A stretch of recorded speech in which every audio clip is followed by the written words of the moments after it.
Voltamos aqui para o take 2 do nosso programa Fala Presidente, semanal, né? E essa semana foi puxada. Tivemos aí, como vimos no primeiro bloco, tivemos aí a aprovação, né? Mesmo com rejeição da categoria, aprovação da negociação salarial desse ano, que não foi negociado, né? Do aumento salarial desse ano. Em primeiro lugar, a gente tem que... Eu fiquei de explicar o porquê, no segundo bloco, se há essa coisa do aumento com 2% de ganho real e tal. Por que o sentimento de insatisfação e por que o voto contra, né? Por que a categoria não votou a favor da proposta do prefeito? Primeiro, a gente tem que explicar o seguinte: isso é engendrado, tá? Os prefeitos estão organizados, eu já falei isso em outras oportunidades, os prefeitos estão organizados em uma confederação que dita regra de conduta, impõe regra de conduta, e o enfrentamento com os sindicatos na questão da negociação salarial, quer dizer, não negocia nada além do aumento e da revisão anual, né, inflacionária, tem que continuar assim, porque esse é o procedimento que está instaurado. A lei, quando nos deu essa condição de sindicalizar, de lutar, de ser categoria, deu conotação de categoria para a nossa categoria, não regrou isso, não normatizou isso. Isso está normatizado pela resolução OIT 151. Mas é uma resolução que o Brasil aceita, que o Brasil homologou, mas não regulamentou, e nós continuamos sem. E o que prevê a Constituição é revisão anual inflacionária. Tá? E a gente fica nessa briga porque não satisfaz a revisão inflacionária. A revisão inflacionária, como para todas as categorias, tá? Não é só para a nossa, não é só para os servidores, como para todas as categorias, a revisão inflacionária não supre a alta do custo de vida. Porque a revisão inflacionária os índices dela são referentes a algumas, por exemplo, não entra aluguel, tá? Não entra custo com educação. A revisão inflacionária diz só do que aumentou para o custeio de vida. O custeio da cesta básica, vamos lá, para piorar aí a situação.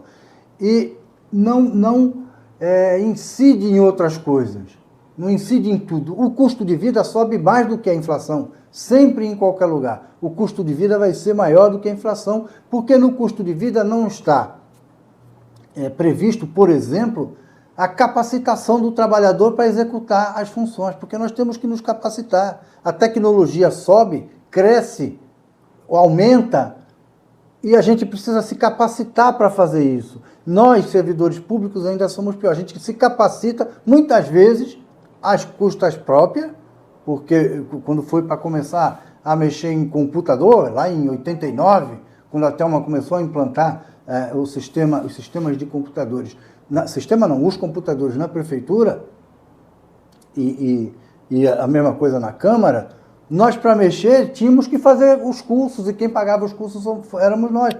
Isso continua. Esse é um custo que vem para nós, trabalhadores, a gente se especializa, e pela amarração da nossa categoria, que é tudo feito por lei, diferente de na economia privada, tudo é feito por lei, a nossa massa salarial não acompanha isso. Lá, a especialização, você pega lá o ramo metalúrgico, montagem de carro era o operário que fazia. Hoje é robô. O operário é um torneiro mecânico. O cara que vai lidar, que vai mexer com o robô, tem outra especialidade. Ele é um técnico em robótica. Especializou. O salário cresceu. Aqui no município, quando isso acontece, nós nos especializamos, mas o salário não cresce, porque aí precisa de lei específica. E para acontecer isso, nós temos que ter uma reforma administrativa. Por isso que a gente alega que de 10 em 10 anos tem que ser feita uma readequação, uma reforma administrativa para adequar a massa salarial ao mercado de trabalho. E isso é o que os prefeitos, coordenados por essa confederação maldita, não querem.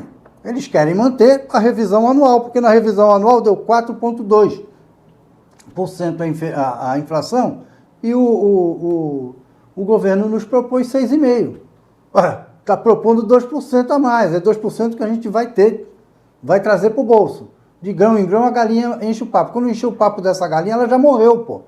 Essa que é a verdade. Se a gente não adequar a nossa massa salarial à realidade do mercado que impõe, pô, o cara que trabalha, o torneiro mecânico que teve que se especializar em tese, né?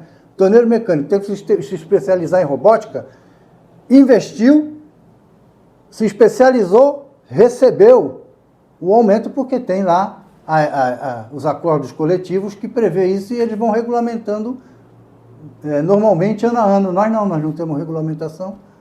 Nós não temos regulamentação, não temos acordo coletivo, mas a gente luta para que se continue negociando, para que se continue, para rever essas coisas. Essa é a importância, embora não seja satisfatório aquilo que a gente recebeu de aumento, não seja satisfatório, a gente continua discutindo com a administração, aceita a mesa permanente de negociação para discutir exatamente essas questões. Mas a gente vai falar um pouco disso aqui no próximo bloco, mas eu queria explicar o porquê, tá explicando por que apesar de, em relação à inflação, nós tivemos 2% a mais do que a inflação, por que o sentimento é de insatisfação? E é exatamente por causa disso.